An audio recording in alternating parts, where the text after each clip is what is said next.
Hola, avui us explicaré el conte de El Ventafocs. No la Ventafocs, no, sinó El Ventafocs. Aquest conte és de l'editorial Baula, des de la col·lecció de la Caputxeta Forçuda que vam explicar l'altre dia, us en recordeu? Sí? Són contes de tota la vida, però amb una visió una mica més moderna i diferent. Comencem? Doncs vinga, a veure què ens explica aquest conte. Hi havia una vegada un rei i una reina que vivien en un palau. Tenien un fill, el príncep, que creixia a la mar de feliç i sense gaires preocupacions, perquè tot i ser ben jove ja sabia què faria a la seva vida, ser rei. Un dia el rei va morir i la reina va decidir casar-se en segones núpcies amb un senyor galant que tenia 2 fills, que es convertirien en els germanastres del príncep. La mala sort va voler que al cap de poc temps la reina també morís. El nou rei volia que un dels seus fills fos el seu successor i no pas el príncep. Per això el rei i els germanastres almenys tenien, ni li parlaven, no jugaven amb ell, no l'ajudaven, ni tan sols el deixaven assistir a les classes d'aprenent de rei. Se'n mofaven i li deien: «Boninot, sapastre, no seràs ningú, no faràs mai res de bo a la vida, no saps fer res de res». Per tal de no tenir-lo voltant per palau, li van donar una feina ben simple i senzilla. Faria de ventafocs.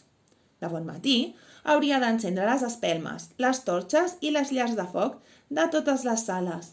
Durant el dia, hauria d'aventar els focs per mantenir-los vius. I a la nit, els hauria d'apagar per evitar un incendi mentre tothom dormia. El nou rei va decidir fer una festassa, perquè els prínceps demostressin les seves virtuts i destreses. Així ningú no dubtaria que eren els millors per ocupar el tron.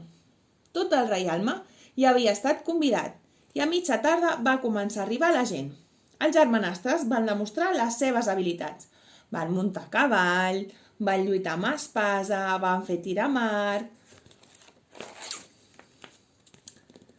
I la traca final, el ball. En sonar la música, els prínceps van saltar a la pista de ball i es mogueren amb ritme davant de totes les dames, damiseles, joves i cavallers. Els convidats se'ls van unir ràpidament. Aquell dia, per això, el Ventafocs s'havia llevat més d'hora que de costum per escalfar totes les sales de palau i mentre es ventava els focs mirava de reüll com tothom s'ho passava d'allò més bé. Sempre havia pensat que seria el rei i ara s'havia convertit en el servent més humil de tots els servents. Ningú no se'l mirava ni s'adonaven de la seva presència i a més s'avorria tant. En caure la nit, la gresca continuava a palau, però el Ventafocs estava baldat d'haver matinat tant. La mosca li anava pujant cada vegada més al nas, fins que al final, ben empipat, va decidir que ja era hora d'anar a dormir. Així doncs, va anar apagant totes les espelmes i torxes i el palau va quedar completament a les fosques.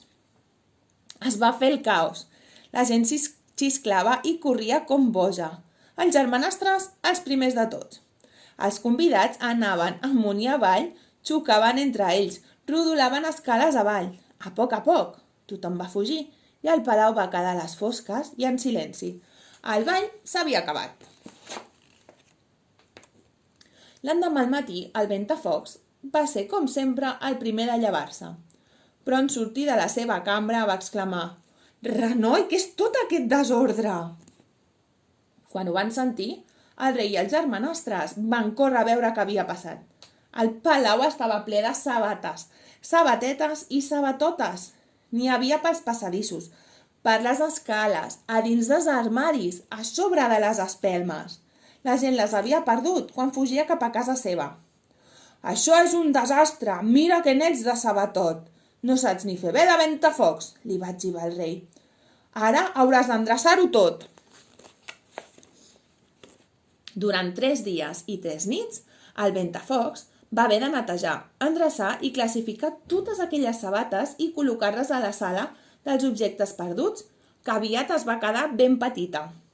Va recollir sabates de tots colors i mides, de seda i de cristall, amb llaços i lluentons, de xarol i de ballarina, botes de caminar i espardenyes, sabates de taló, botes camperes i fins i tot també alguna xancleta i algun esclop. A mesura que les recollia, les anava organitzant per número, model i color.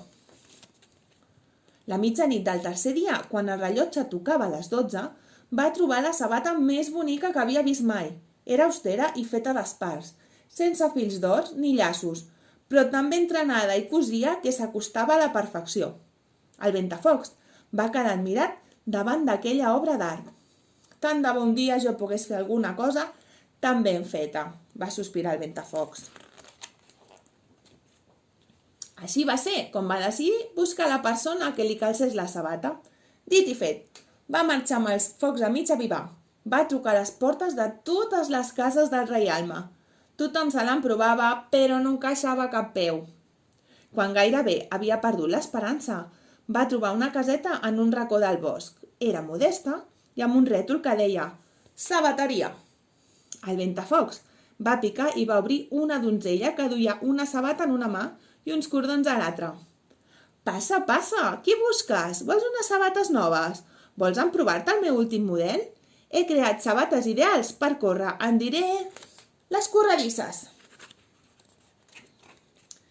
Mentre la sabatera xerrava, el Ventafocs la mirava embadalit. Sabia tantes coses, era tan bona en la seva professió. Fins i tot li agradava el desordre que hi havia dins la sabateria, amb totes les sabates desaparellades i amuntegades. El Ventafocs es va presentar i quan li va ensenyar la sabata, la noia va fer un gran somriure i ensenyant-li el peu descalç va dir «Oh, la meva sabata! La vaig perdre el dia del ball i amb la feinada que tinc encara no he pogut fer-me'n unes de noves». Com és natural, la sabata va entrar al peu com un guant. N'havia trobat la propietària.